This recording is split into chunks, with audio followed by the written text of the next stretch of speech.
Good day. How you guys doing? This is Brothaspeak Podcast. I'm here with Darnell and also JT. How y'all doing, guys? Good. What's up? Wait a minute. I forgot to give you guys your titles. Your titles. Okay. No. Can we just introduce ourselves? Well, okay.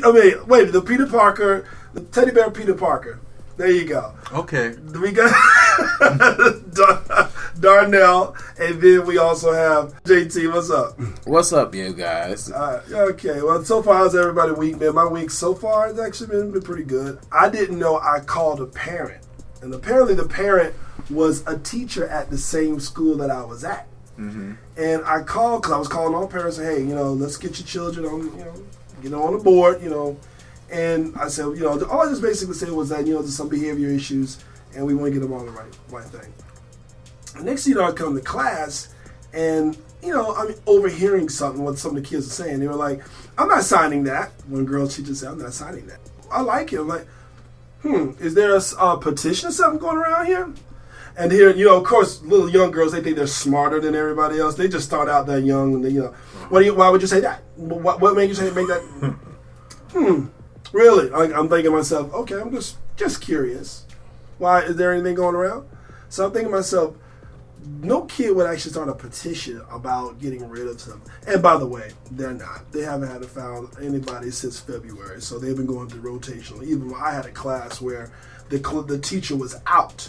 And because the teachers were calling out left and right. Last week they had 10. Today, the week before, they had 5. So all those kids, when they can't find anybody else to, like a substitute or anybody else to come in, they had to give them other classes. So at my last period, I had more students to cover than anybody else in language arts. But the funny part about this, I'm sitting here like, really? Don't tell me the teacher who works there, who didn't actually mention that on the phone, just because I told her about her daughter. Yeah. Basically told her daughter to get a write a petition or something like that. So I'm thinking to myself, I hope that's not the case. I hope I'm not. Sometimes when you capture a thought and people's thoughts will, I hope that's not true. Yeah. But it was funny though. It was very funny because some of the kids were like, "No, I'm not signing anything like that." Did you find out what it was about? Nah, because apparently it didn't work because this last class only has 6 students. How many, in comparison to all the other classes that have an abundance of students in the classroom, that is the last one. That's the last class that basically is the most minimum amount of students. Right. So what type of petition can you really get? Yeah. Yeah, so it was something that was curious, so I'm doing some more investigation. Yeah, let's see what happens next week. As I do more investigation with that, we'll see what happens. So, JT, it's up and down, but it's good and bad at the same time. My week has been good. This weekend was good. My 8-year-old niece came over. She spent the night with me. Nice. And that was fun. It reminds me why I do and also don't want kids. Oh, okay. Because while they can be a lot of fun, they also always need things like food, shelter, things like that. Things like you need, right? Yeah, things to live. If she 8, she should know better.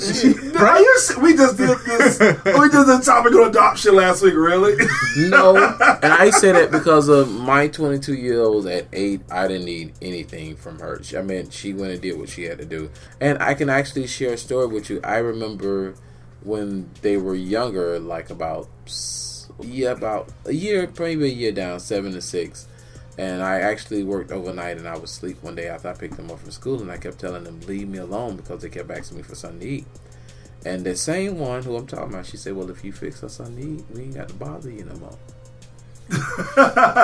So guess what?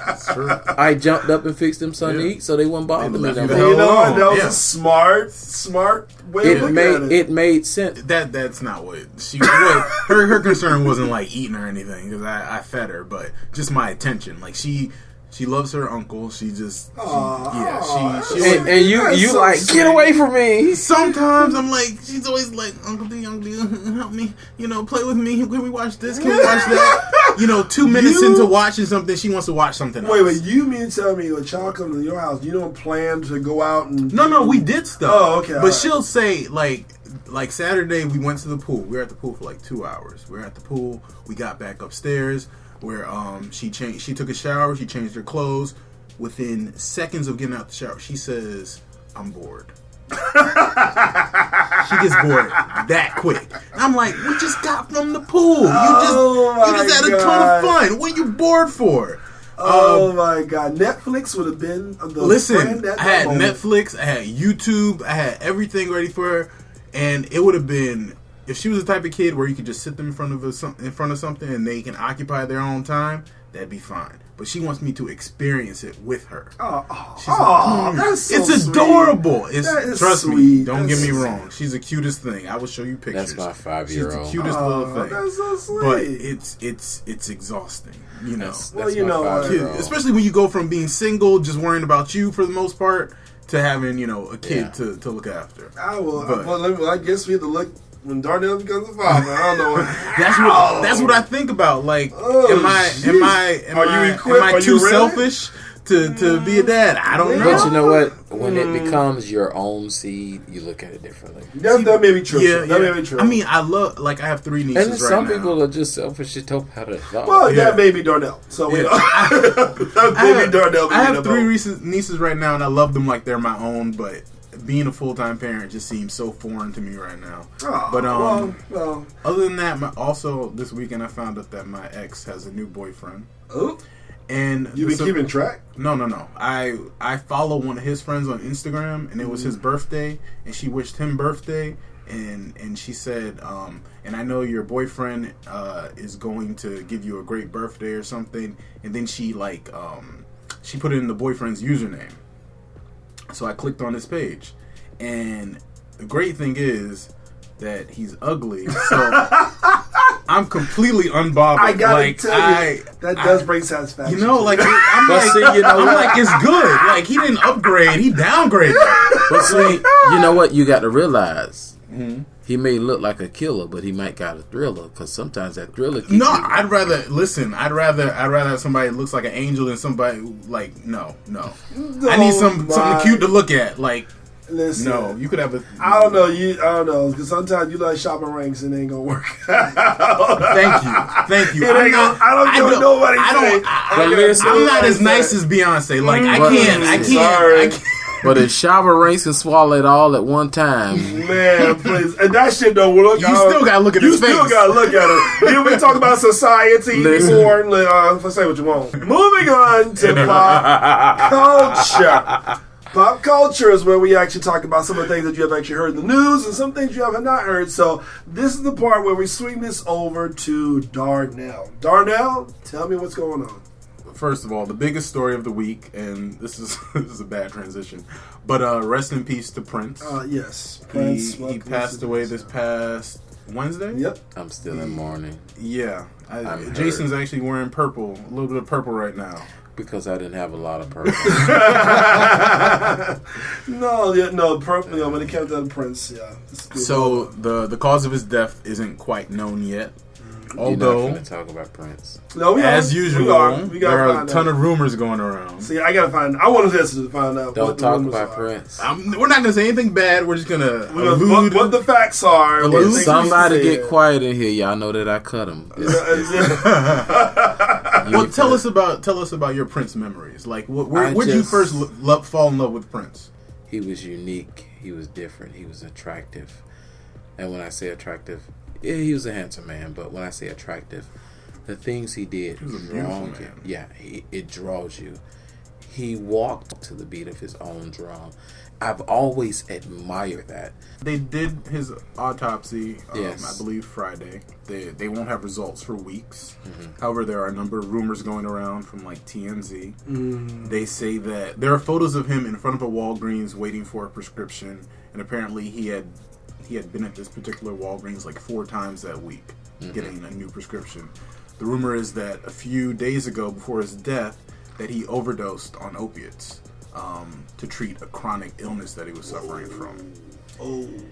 And the illness that he's rumored to have been suffering from is AIDS. No fucking way. Yeah. There's a rumor that he contracted AIDS in the 90s, the early 90s. And he's been suffering from it since then. Wow. And apparently, the rumors also that he contracted the flu. And as you know, if you're, if you have full-blown AIDS and you catch any sort of virus or whatever, it's very hard to fight. The rumor is they had to shoot him up with some kind of drug because he overdosed. That's the rumor. Yeah. And they had to shoot him up to revive him. But Prince was 48 minutes away from where he lived. Yeah. But Prince was anti-drug. Yeah, he was a Jehovah's Well, Witness. No. Guess what? No. Nobody needs it. I meant he was.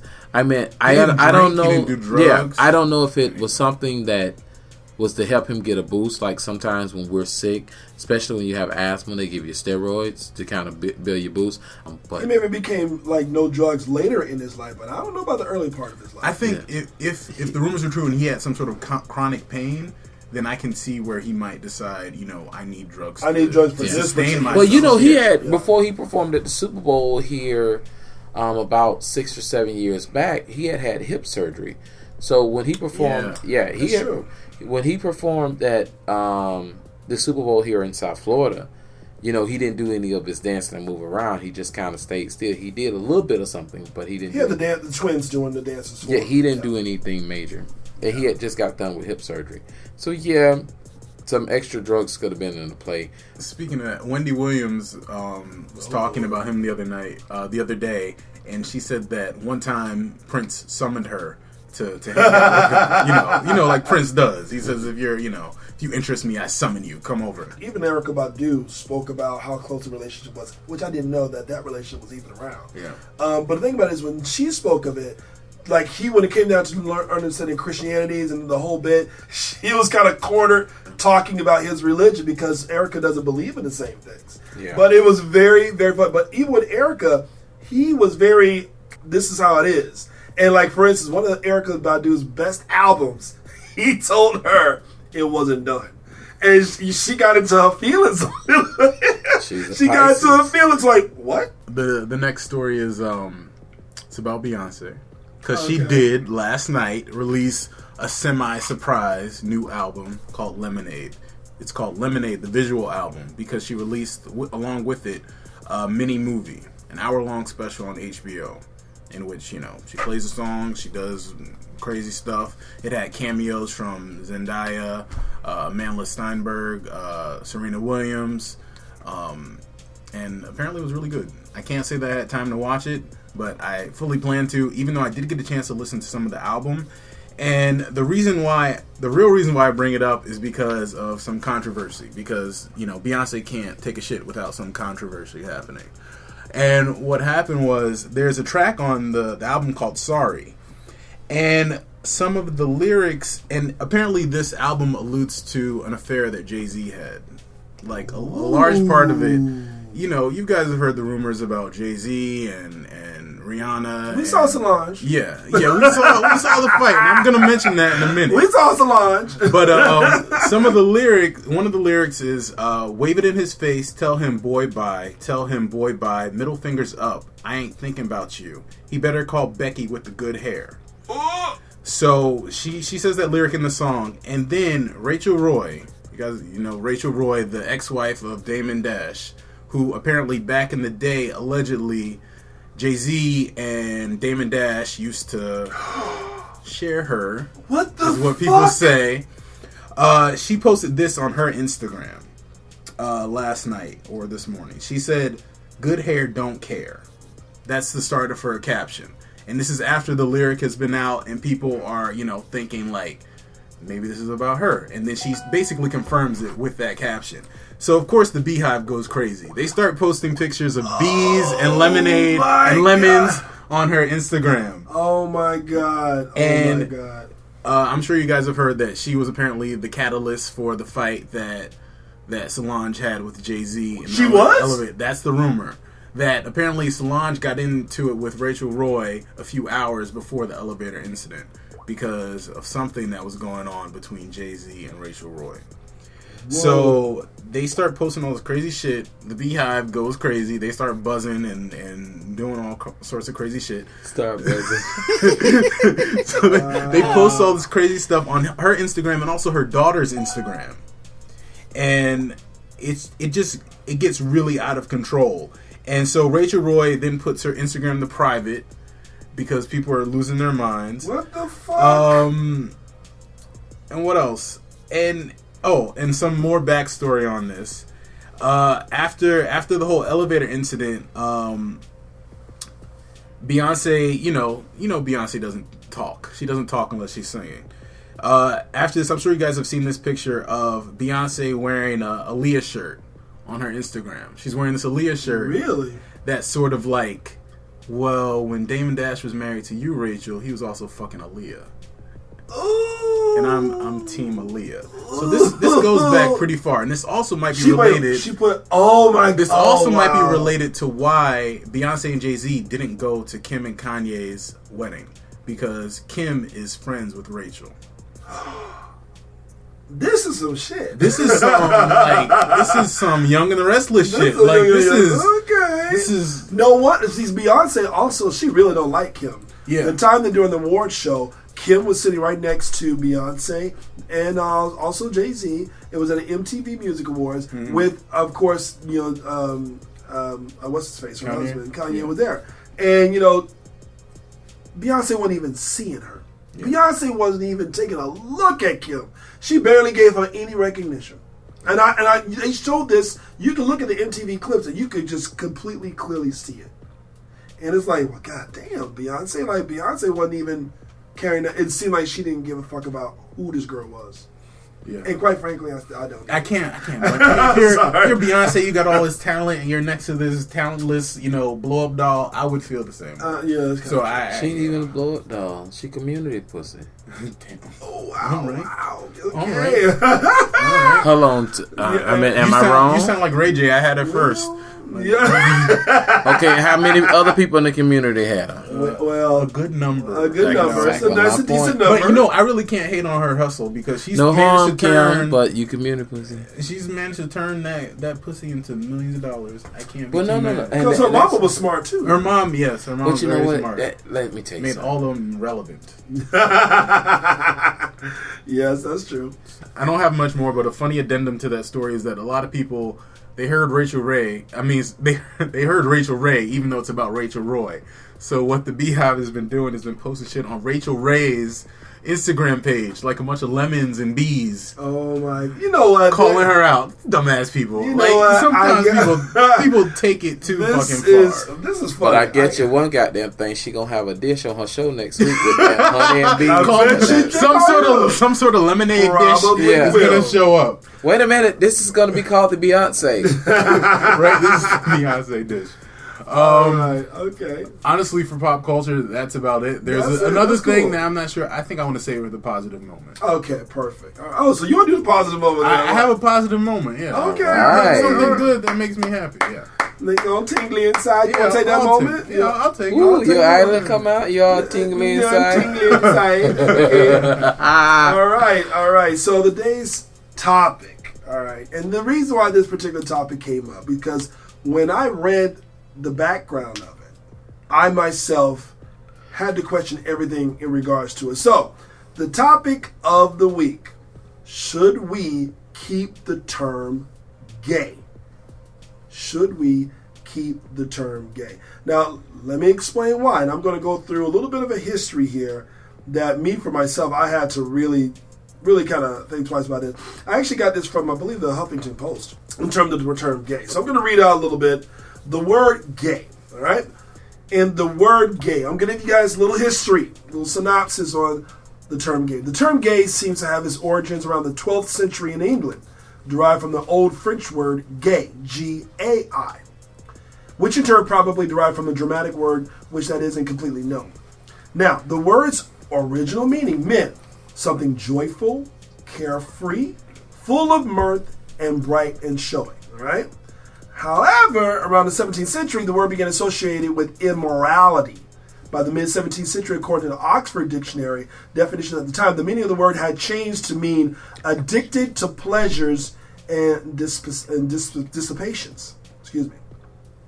This is an extent which often mean loose and immoral life. This is an extension of one of the original meanings of carefree, meaning more or less uninhibited.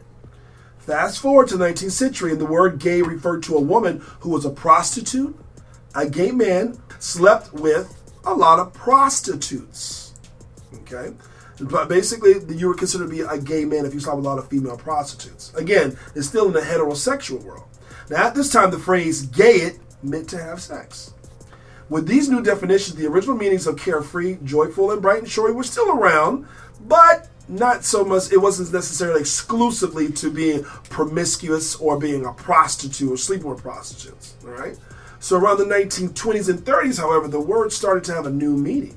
The word actually meant, the term sexual meaning of the word gay man no longer meant sleeping with a lot of women who are prostitutes, but it referred to men having sex with other men. Or there was another word, gay cat, G-E-Y, cat, at this time meaning homosexual boy. In 1955, the word gay officially acquired the new added definition of meaning homosexual males.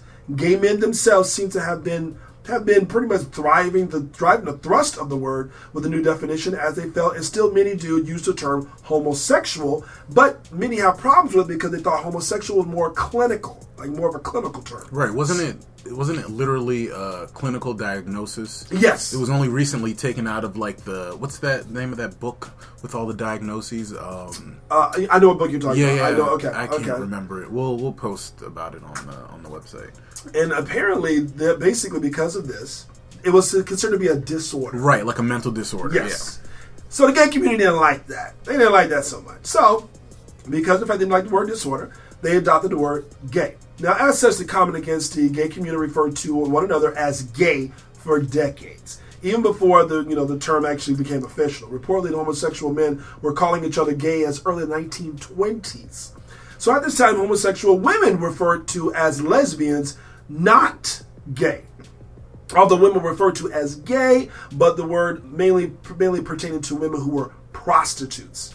And they had not yet 100% disappeared at this time. So since then, the meaning of the word homosexual has steadily been driving out other definitions, and that's pretty much has been floating along during the course of time and gradually begun supplementing the word lesbian as referring to women who are homosexuals.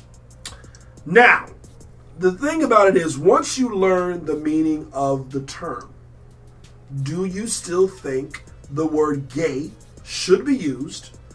Now, also, the black community. Have the black community really adopted the word gay? The black LGBT community. So first, I want to kind of go around the table. What do you think of the word gay? For me, especially to learn this meaning now. Yeah, I mean that's really interesting etymology of the word. I'm surprised by a few of those things, especially because I remember watching some old movies and having people use gay casually, like, oh, he's very gay today. And as a kid, I'm watching, I'm like, what the fuck? Like, what am I? Who's he fucking in this movie? Like, but they were just talking about how happy the guy was. But they also say some of that was like the screenwriters being a bit subversive to kind of, put in some gay context. But anyway, to me, gay is just like, it's just what I am. Like, I would say I'm a gay man. Like, I don't think of any other sort of connotation to the word. So have you embraced that word? You've embraced the word gay? I guess. To me, it's not even, it's like saying I'm black. Like, that's what it is to me. It's like just part of who I am. Okay. So when you say it like that, the term gay, because I think about black people in general, when you say the word gay, some of us still have some issues with that because of the fact of almost the weight that it carries. Hell, some of us have issues with being black. Saying the word black. And let's keep that shit real too. African American, and like which I have no problem with. But black, you want to call me black or African American? That's fine. I don't care. Yeah, So I mean, but some people have problems with the term gay because it's first off, it is a label, regardless of what people don't like labels. But gay in itself, especially learning the meaning behind that. And how much immorality, how much loosely it was actually even in the same meaning and definition as prostitutes. Right. That kind of gets me a little bit. Yeah. So I don't know. What do you think, JT? He got this evil smile. I mean, well, no. What do you think, JT? Being a man whore. Or a he bitch. God damn. And learning these definitions. He bitch. Yeah. I never heard of a he bitch. Is that like Deuce Bigelow, male gigolo? Yeah, oh, you really? Really? Wow. That's where I get the term from. He bitch. Okay. Go ahead. He bitch. That's a good superhero name.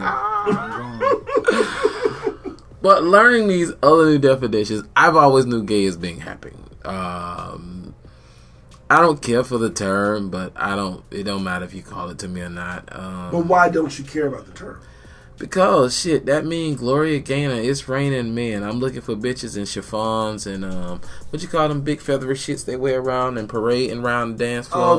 The peacock furniture. Yeah, peacock the shit they wear around their necks, the shawls. The feather shawls. Okay, all right. Feather boa. Feather boa. Really? I didn't know that's a proper term. Really? Yeah. See, you just taught me something. But that's what I see. So you associate it with very effeminate. Right. Is there a name you would prefer? No, just call me by my real name. Just call you by your name? All yeah, right. I'm a man who fuck guys. That's it, Well, Chris was mentioning earlier some other terms. Well, he likes saying gender loving. Well, the reason I'm going to bring this out is because there's a lot of terms that, first off, when it comes to terms itself, I think a lot of the white gay community brings out more terms than anything. They give more labels than anything. But same gender loving, SGL, a lot of people seem to be okay with that. Actually, I am okay with that. Men, MSM, men who sleep with men. Men, some people, I have my issues with that. Because, if anything, why... See, that to me makes it more about the sex. And thank you! That's what I was... You can be gay and never have sex with anybody. Bingo! Some people, and I've met people who have identified themselves as gay, but never slept with a man. And also, you can be gay and have sex with men and never love a man. And trust me, it threw me off. Right. It threw me off when I said, how do you know you're gay? And most people would say, well, wait a minute, Chris, you know exactly who you're attracted to. So just because you don't not necessarily have the physical contact with another man doesn't necessarily mean you don't know what you really There are like. a ton of people in the Midwest that are gay as fuck and never fucked anybody. Yeah. So, I mean, because I had a concubine last night, had a nice red ring on. When I say nice red ring on. He goes home to his woman. Well, that's where the term MSM came from. Because of the fact that a lot of people who didn't identify themselves as gay, they had to find another category. And that was not even a category that men within themselves came up with. It came up because clinically they had to come up with something. So that was more of the governmental departments, the Department of Disease Control and all that. They had to come up with a term to put them in a category. See, but the lazy part of me doesn't want to say that many words. So you would use SGL. You would use No, gay. I wouldn't use it. No. Then I have to explain what SGL means. That means I'm talking more. Let me just say gay and move on with my life. I feel like it's just... when you brought this up, it made me think of the fact that a few months ago, 2 months ago actually, Huffington Post had this section called Gay Voices, and they recently changed it to Queer Voices. And they did this because they say the word queer is more inclusive. Okay. Because when you're queer, you can be along the spectrum. Like you could be, a boy who likes girls but likes to dress up feminine, or you could be a girl who likes guys 80% of the time, but 20% of the time you want to have a girlfriend. The word queer seems more that seems like, to me, the word queer is like weird. Yeah, that's what that reads to me. Queer means feminine coward to me. See. Whoa! Why would you go that far? See, to me, punk is that. Well, punk. Well, black people use punk. Black people use punk. Yeah. Punk and sissy was the old words that we used. Yes. You get what I'm saying? Or sugar in the tank. Yeah. But no, old school people would use that one. Yeah, you got a little sugar in this tank, baby. Yeah, like what? But no, queer. He said that too nicely. Sorry, no. He was used to saying that at one point. My mom has said that about my dad every time he gets sensitive about something. So Are you serious? That made me laugh. Oh my God! Go ahead. There was a blog written by the Huffington Post. The word queer is only offensive if you're a jerk. Now, I'm not really liking arguments like that because you're basically not really attacking the point. But when I read the article, she does attack the point. Her name is Sydney Chase. She actually writes this. The word queer is said to be derived from a 16th century term meaning eccentric. It was not until the late 17th century that the term queer was used in a derogatory manner to refer to effeminate males. In this strange wilderness of adolescence, LGBTQ does not apply to young minds. We are just an intricate web of youthful, androgynous beings trying to understand how we relate to the world and how many other cultures, which I do agree with. A lot of younger audiences do not agree with some of the terms and the boxes that they're put in. And so I can definitely see her meaning when she starts off. In many subcultures, queerness is a taboo subject that is adversity that queer people have faced throughout history is astonishing. For example, beer aches. For example, beard aches or two spirits were common and a regular part of everyday Native American culture. Yet they were killed and fed to dogs by quote-unquote heroes like Christopher Columbus. Only select groups and religious institutions sought to harm queer persons, very much like today. Very interesting. In my youth, queer kids were often referred to as effeminate, gay, or cross-dressers of sorts. Usually, those allegations were followed by words like faggot, fairy, and Nancy, etc.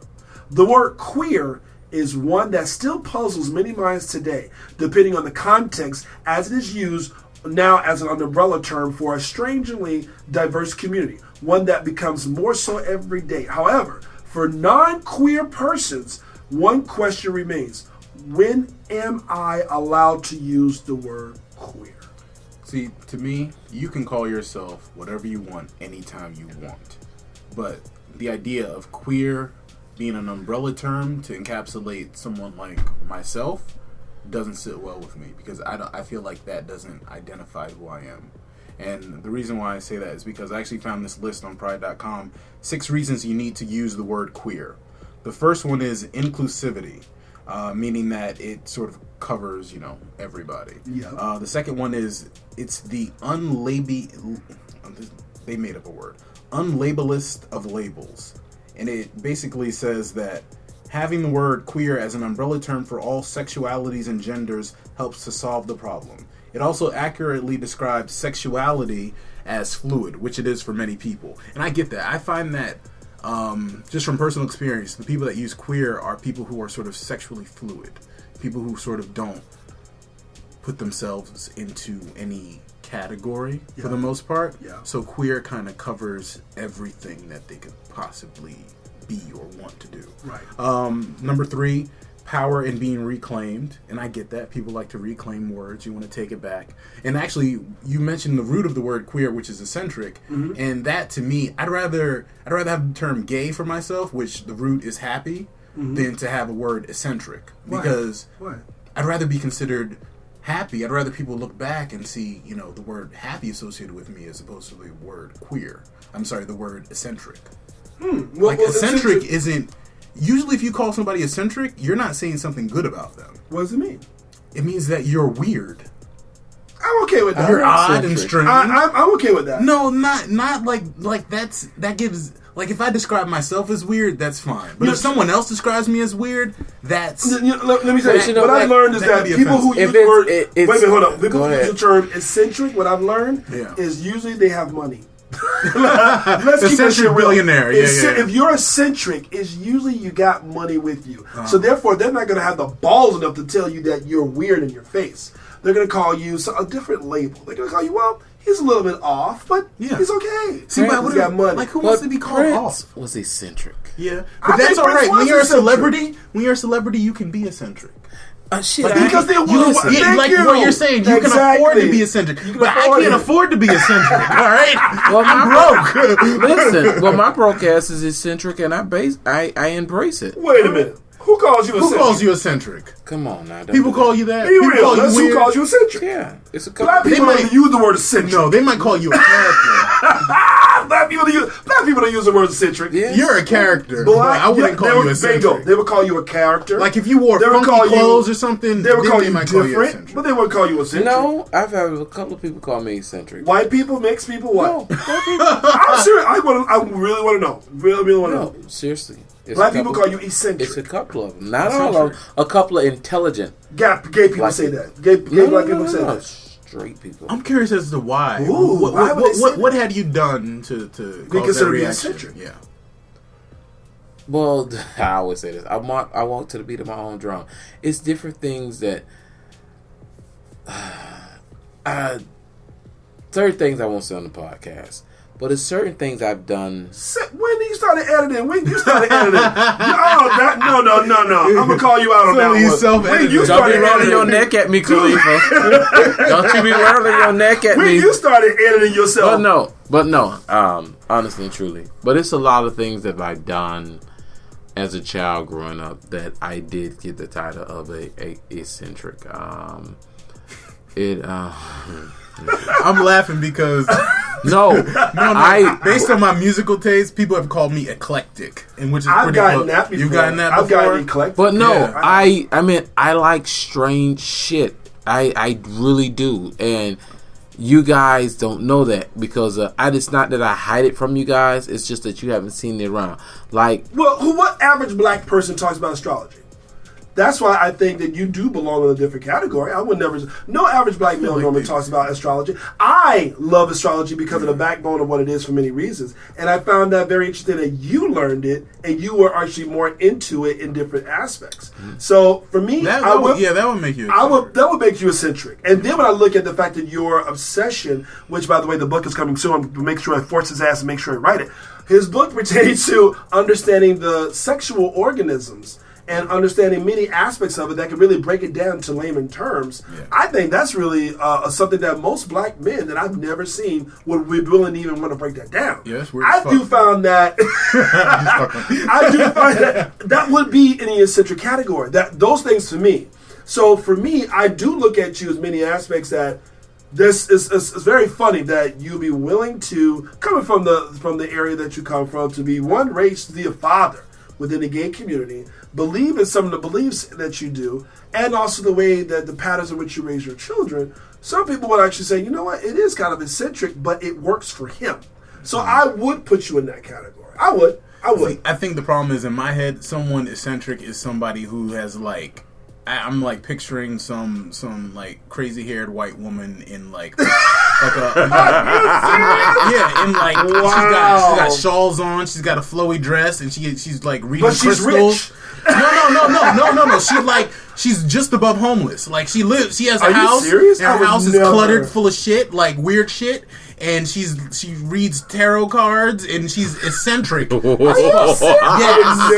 Yes. I could. Yeah. Yes. But no, honestly, you guys ever watch Clueless? If you ever watch Clueless, there's a teacher in that movie. This weird white lady. She's eccentric to me. Check it out. I'm gonna look at the movie. I don't remember this weird white lady. Yeah. Because they lived in a very affluent neighborhood. You know.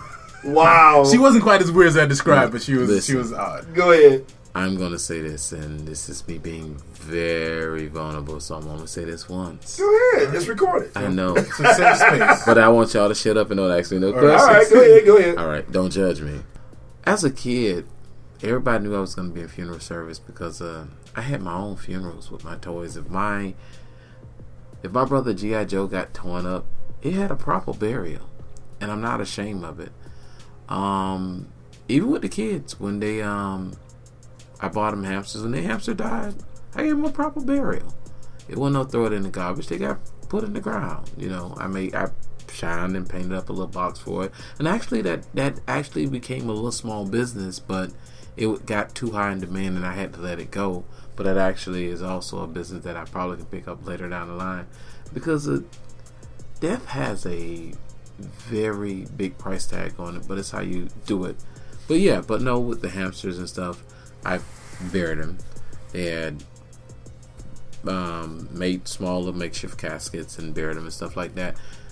Little things like that makes me eccentric, and I'm not ashamed of it. I'll do it tomorrow if it needs it, but it's just one of those things that me being interested into funeral service and being in funeral service, it got my attention.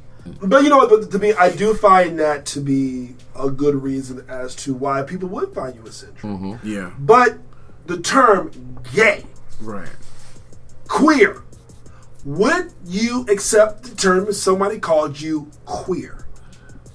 Not no, but hell no. Now see, that's what I'm talking about.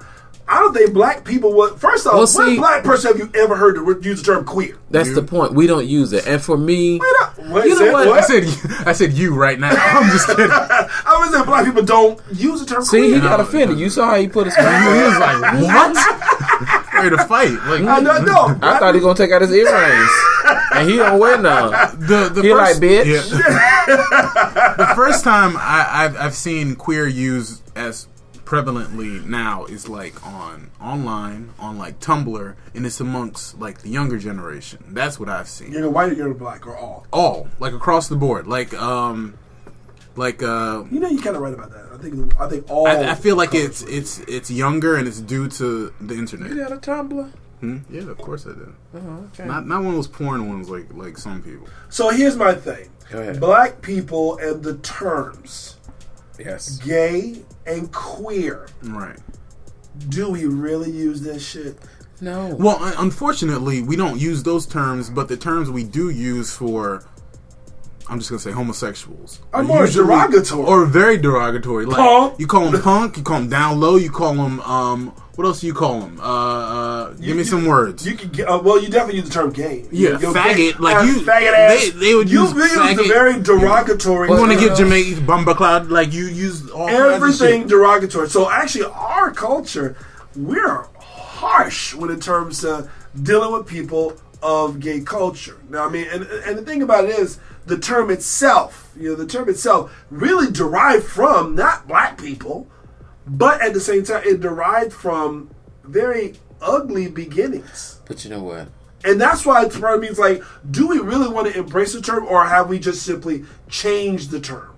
Well, the point is, this shit go back years. I'm gonna make y'all look in y'all phones, so get them ready. But James Stewart, I'm gonna repeat that. James Stewart. Mm-hmm. And if you don't know who James Stewart is, y'all call him King James. Was a homosexual. We know. Not a lot of people know that shit. Yeah. The religious ones don't. But a lot of people don't want to accept that. King James Bible? Yeah. When you said James Stewart, I thought you were talking about Jimmy Stewart. No. So I was like, Mr. Smith goes to Washington. I'm sorry, but I'm talking about James Stewart. Continue. King James on the Bible. I didn't even know he had a last name. I'm sorry. Yeah, no, I'm surprised he's even bringing this up right now. Go ahead. But the reason I bring that up, because most, and since we talking about terms, this is a term. Because most people in the church, they'll say, well, you know, he's a little sweet. Mm-hmm. You get what I'm saying? Mm-hmm. They won't embrace the term gay or something like that. Sometimes you hear him say it, but it's more of, well, he a little sweet. You know what I'm saying? But you follow this book to the T that comes from a homosexual. And I'm not going to get religious, but I just have to put that in there. You follow this book that comes from a homosexual, but you want to accept the life that the man who you praise lived. You know, I think, me personally, I know a lot of black people are not ready for that conversation, but you know what? We can have that conversation. We can have a whole separate podcast. We can have a whole separate podcast. Because I need to be educated about this, because I have no idea. There may be some information that you probably going to know if we do have that podcast. And tell you what, I think we should have that podcast. Yeah. I think we should have the podcast, because a lot of people will really hate us. I know that, but a lot of people will really be educated by us. No, and that's the thing. You really need to be educated by it, and not to put a plug into to the guy, but I really like this guy, and I watch him on YouTube. His name is Ray Hagen. Oh, God. As a matter of fact, I hooked you onto Ray Hagen. Yes, you did. And I did watch a lot of his stuff. Yes, and Ray Hagen is a very deep brother. And to give you a little bit of basic history about Ray Hagen, real quick, go ahead. Yeah, Ray Hagen was a Baptist preacher who, back in the day, in the 80s and the 90s, it was like you had to go back to Africa to see your roots. Mm-hmm. And when he went to Africa, he saw that a lot of the shit that we was taught in the United States wasn't true. You know what? And the thing about it is, when we come to Ray Hagen, I mean, there's a lot of ministers who are now discovering a lot of things. Yes. Because going back in the day, so basically a lot of our religion, our culture, because we take religion as it is. It is the only word in the word. But the thing about it is, though, a lot of people have not been educated on it. And I definitely want to have, you know what, now that we bring it up, that should be our next podcast, really, quite frankly. Okay. But the term itself, gay and queer, we as a generation have not really accepted. So what word will we take? What word will we accept? Let's just be the final question. What word would, me personally, gay is acceptable? Okay. It's so prevalent that I can't run away from it.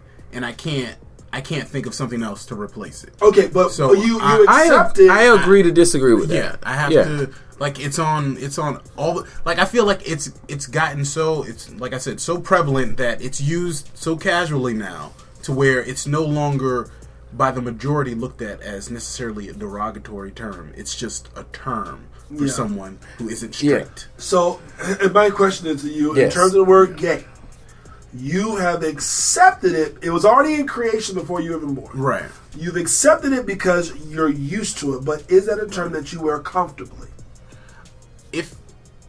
Well, other than the fact that gay is still looked at something that makes other people uncomfortable, like even if you mention it in a casual setting, people might feel a slight discomfort. Other than that, if you ask me, if you start mentioning like, oh, she's hot, or are you dating? I'll mention that I'm gay. Like I'll say something about it, and it doesn't personally bother me. Okay. See, JT. Me personally, I don't care for the terms or labels.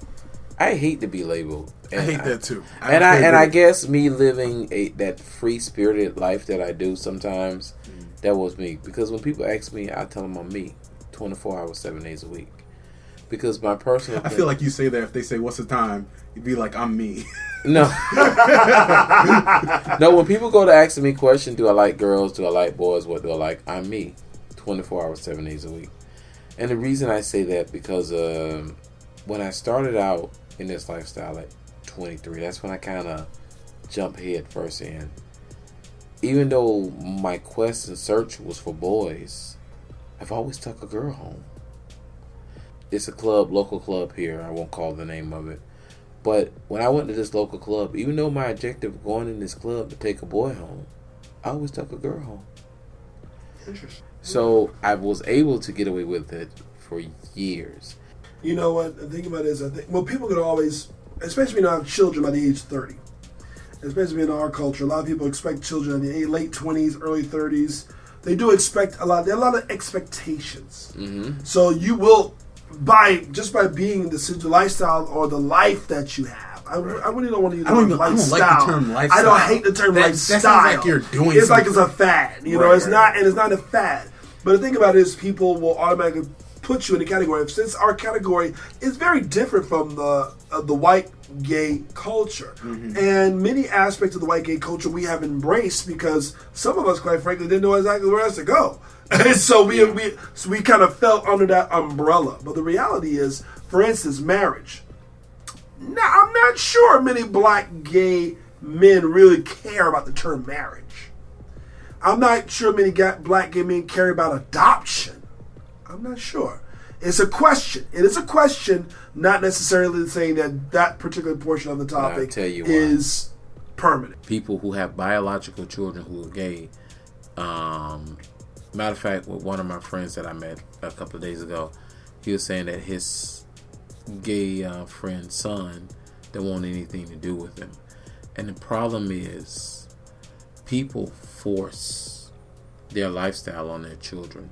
Your child is an individual. And being that your child is an individual, you let them develop themselves. Me and my partner lived with children in the house for 9 years.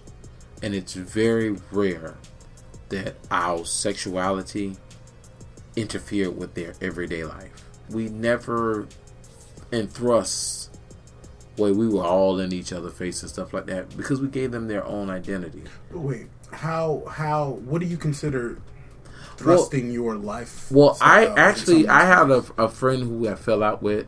He used to take his son to gay parties.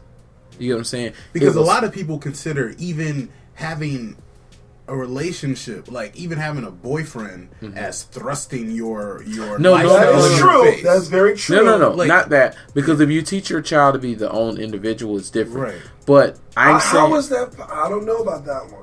I feel like you can't help but influence your child. That's like if you're religious every day. That's like if you're religious and you go to church every Sunday, you're going to take your kid to church with you. How's that any different than you having basically a husband and you kissing him in front of your kids? Like, is that I don't think there's any difference because it's almost like children pick up on the words that you don't speak. They pick up on the words that you don't say. But that's the thing. it comes to the point you have to make a decision. Do you kiss in front of your children? Did you? No. You understand what I'm saying? That was a conscious choice you made? Because you felt like you were influencing them? No. It wasn't a point of influence. My personal opinion is, if it made them uncomfortable, it made me uncomfortable. But why would it make them uncomfortable? They're children. They don't know anything anything your else. Children go out into society. Yeah. And society tell them that this is wrong. And by society tell them this is wrong, when they leave your house, they get what everybody else says. They don't get what you're teaching them. You understand what I'm saying? And even to the point when they got older, and like the son, when the boys start coming over to the house, especially when I got into sex education, it was teaching them about right or wrong. You understand what I'm saying? What I did was none of their business. But it took for them to get older to understand that. You understand what I'm saying?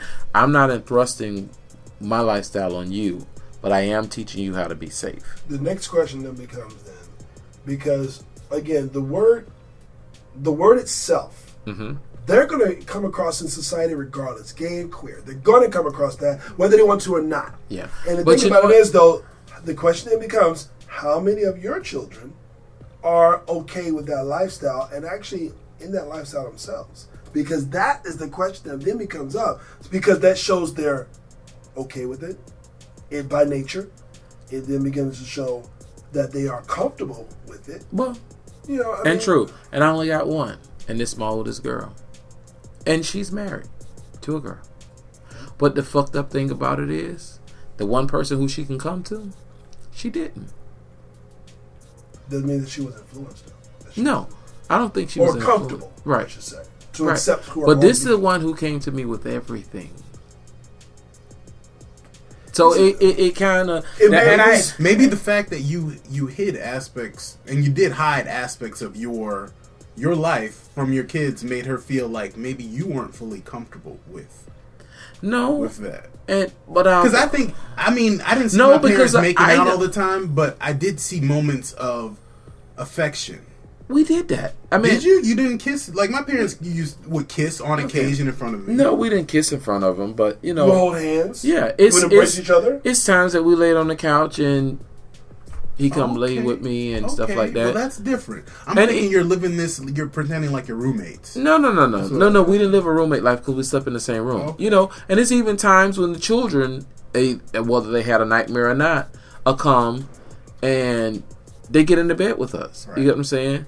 I put them in the room, you know, or if I'm laying on the couch sleep, one of them come in and they get in the little corner that's available on the couch. Because we had a long couch that actually was almost the size of a twin bed. So we had a wide couch. And they'll come get on the couch. So when it comes to the term gay and queer, for the most part, some of us have accepted it, and some of us are kind of like, it is what it is at this point. Not to say that you've completely embraced the term, but you've accepted it because it's something that you're used to. It was there before you were even born. It's just the way it is. And you've accepted it because of that. So by default, you've accepted it. By default. Yeah, and would you fall in that category? I say by default I accept it. It's not a word that I care for. Would you say by default you said it? By default, I'll be honest with you, I accepted that category. Hey. By default. By default. Okay. So, you know, that is something very interesting. So, Chris, you saying with your band, you ain't being gay and homosexual and all that stuff you be doing? And with that note, I'm moving on to positive moments. Oh, just cut my ass off. Now, usually, just for the word, I usually take this segment, but I'm going to pass this segment over to Darnell. That's right. You know what? Wait a minute. Hold on, because I got a couple things I want to positively share regarding Prince. So, you know what? Let's share that moment. Go for it. I'm going to have you go first. We'll call this the Purple Podcast. Say your Prince moment. Okay, all right.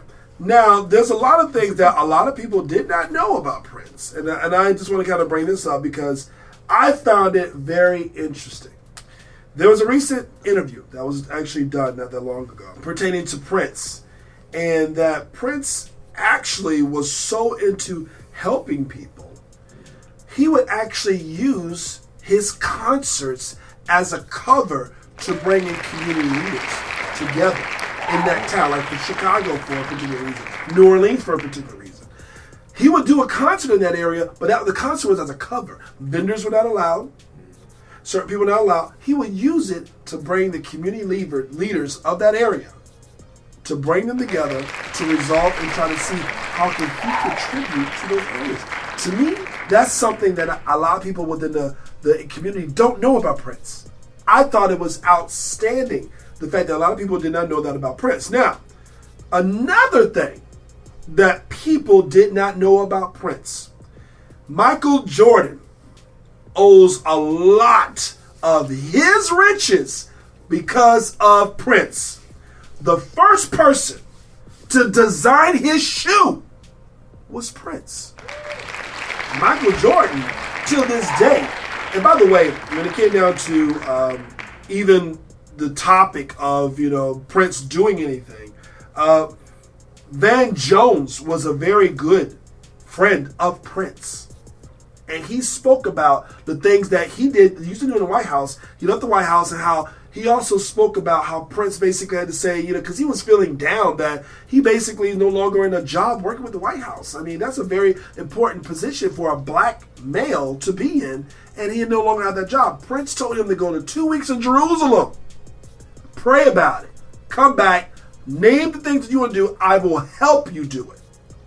That's just a side note. Now, that's just so people understand the background of why Prince was involved in the community efforts that he was. He was the one that told Michael Jordan, you should do this. He sketched it himself.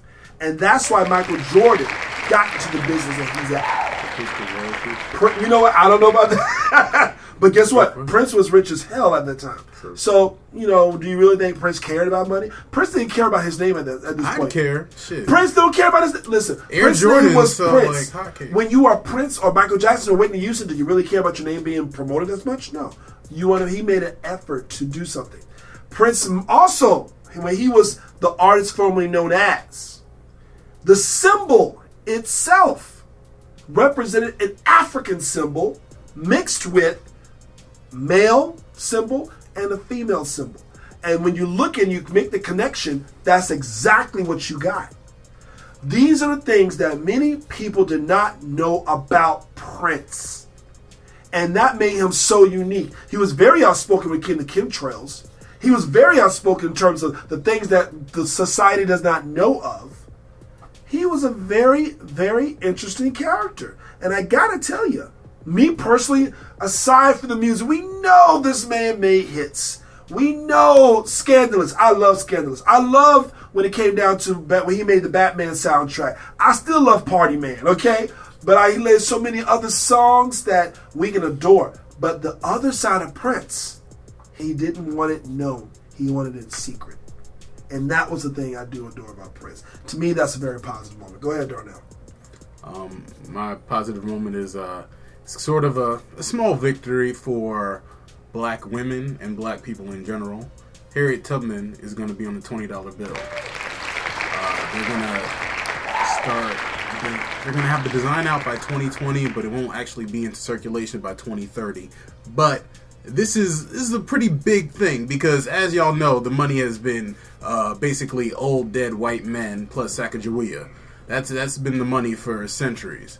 So she's going to be on the $20 bill, and that made me very excited because she deserves it. Like, if you look at true American heroes, like they talk about American heroes and all this bullshit, she's a true American hero. Like, if the story of black people in this country was a novel, we would be the protagonist, all right? Because she saved over 700 people from slavery. She was kick-ass. They called her Moses. This woman...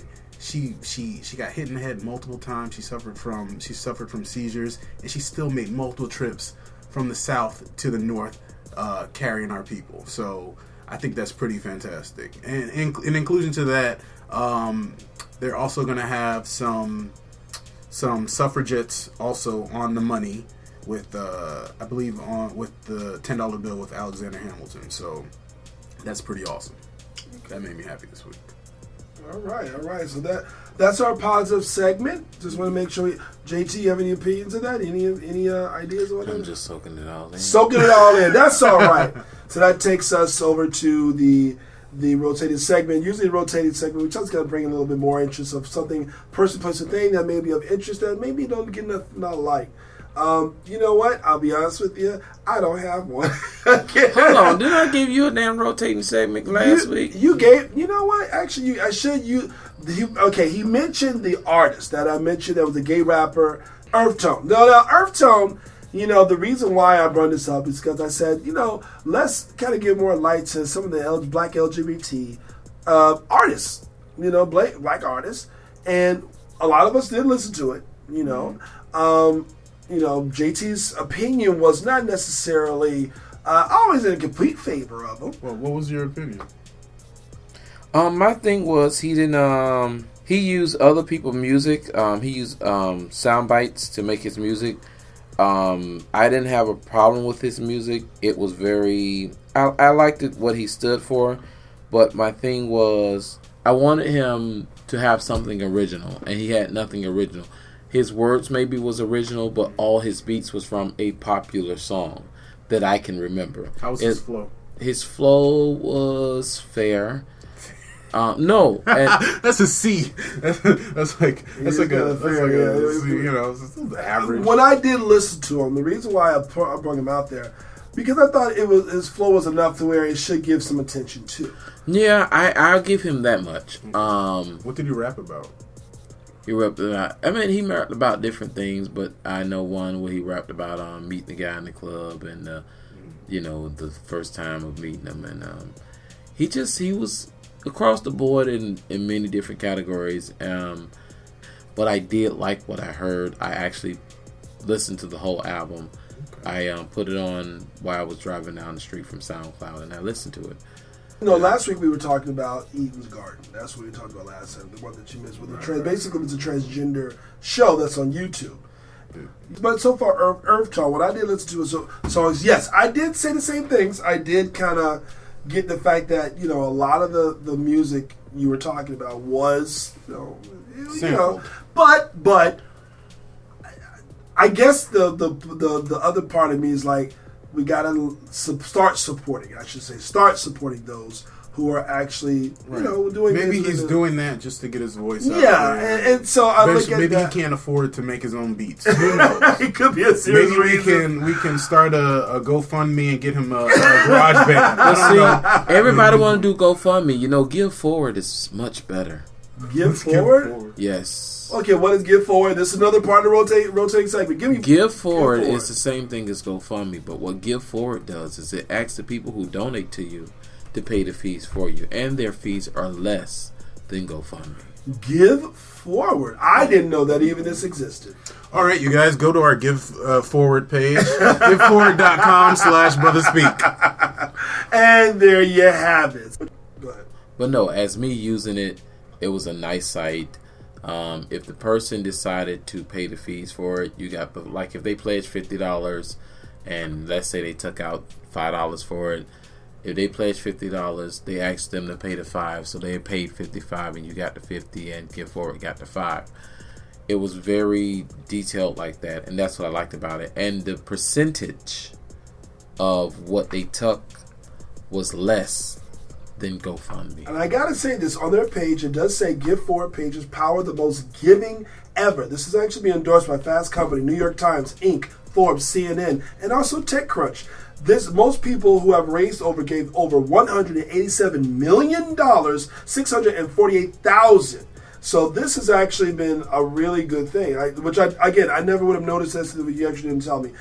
Thinking of You sent $20,000, meals given $289, and a wish list item $12,000 shared. This is actually a very interesting site. So you know what? I'm going to definitely put this on our site as one of the options, you know, that people can be able to give. It also featured fundraisers, and it puts their picture right there. In which other cases, GoFundMe doesn't. Right. I don't see that. So this to me says a lot. So I really it does tell them how much they raised. Right. So it's just a wonderful thing. You know, honestly, I would definitely give kudos to this particular site. Again, it's called giveforward.com. Many ways to help, one place to start. There you go. I love it. And they have a live representative. That makes it even live representative that calls you to ask you how can they help you. I like that was the selling point for me. Okay. Because they called, even if your fundraiser not doing good, they call you to say, hey, do you need me to send emails or whatever they need to do on their end. They ask questions. So you have a live representative that they appoint you to when you sign up for this site, and they ask you, how can you help get yourself to where you need to be. Okay, so that's actually 2 things we actually gave towards the rotating segment, which is normally it's kind of either 1 or 0. But in this particular case, we definitely talk about GiveForward.com as well as also the rapper Earthtone. We also have the rapper Earthtone. I skipped the this bitch moment. Yes, you did. I have another crazy, fucked up, messed up story time, and we're gonna name her This Bitch. I don't have a this bitch moment. Do you have a this bitch moment? I am copacetic. I'm good. Okay, well. Do you have a this bitch moment? I normally do have a this bitch moment. Who did you wrong? What happened? No, not did me wrong. I did, going back to Prince again, during this bitch segment where we actually just want to air out some of the things that we've actually encountered, person, place, or thing, or things we've actually seen on the news. And the thing about it is, what I don't like is when someone dies, just give the fucking respect. That's all. That's it. Let the person rest. Let the person say, okay, I see we got a finger up there. Let the person be, and let that moment just be exactly what it is. Yes. I don't like it when Justin Bieber, one particular person said he's one of the greatest performers ever lived. Justin Bieber gets on fucking Twitter and have the nerve to say, well, not the greatest. First off. Well, I think he said something like not living. Greatest living performer. Because he was trying to make a joke that he's dead. Okay. So he says he's not alive anymore. Here's my thing. Stupid. Certain things you just leave alone. You don't, if you were not a fan of Prince, fine. Let that shit be if you weren't a fan of. Let the shit be. Don't bring in any of the moments that, especially you being of the status that you are, where people allow yourself to be misinterpreted and people go after you. Certain moments, Prince has been around and have more talent in his toenail, more than you actually have in your entire body. And this also goes to the Facebook people as well. A lot of people in Facebook are just, to me, fucking idiots. Don't go in terms of, oh, well, it's just another life. Because if it was your brother, you wouldn't feel the same goddamn way.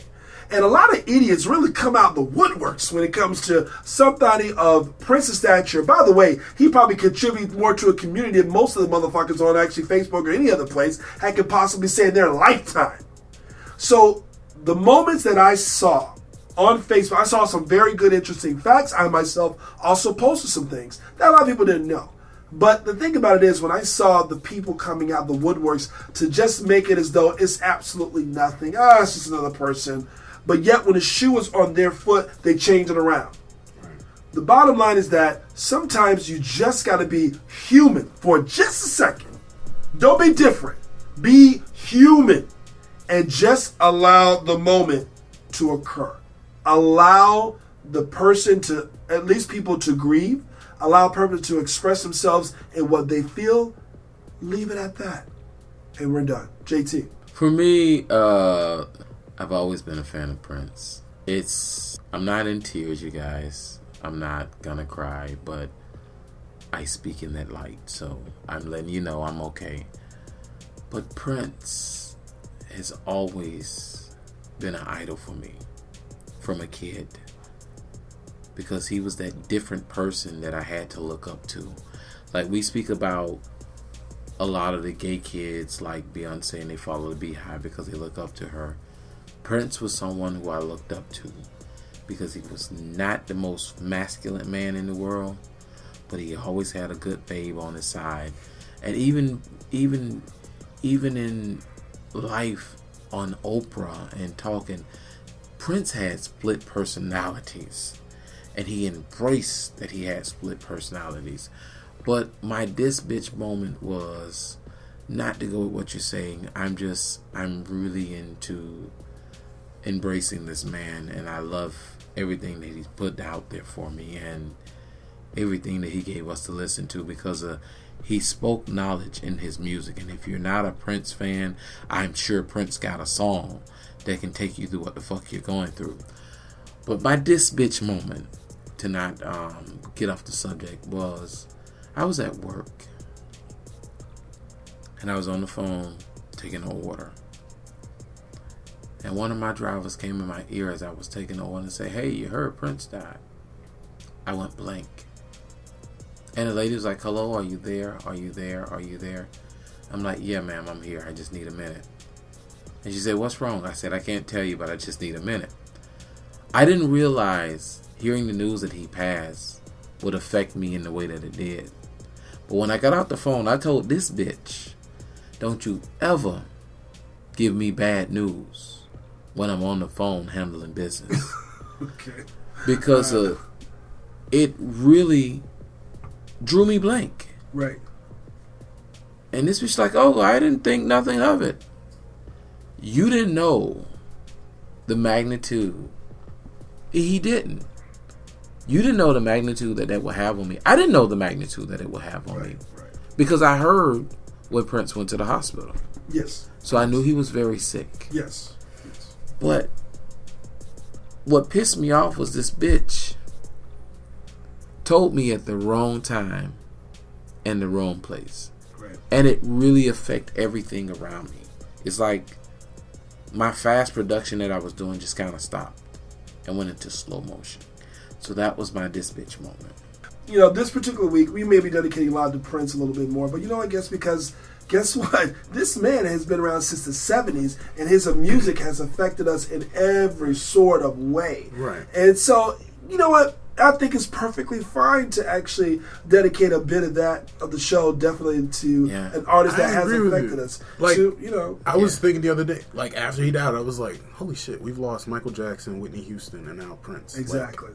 Like, Those are big monumental superstars. things. Like, now I'm gonna ask this question, and I'm gonna go around the room. And since we're going clockwise, I guess I can start with you first.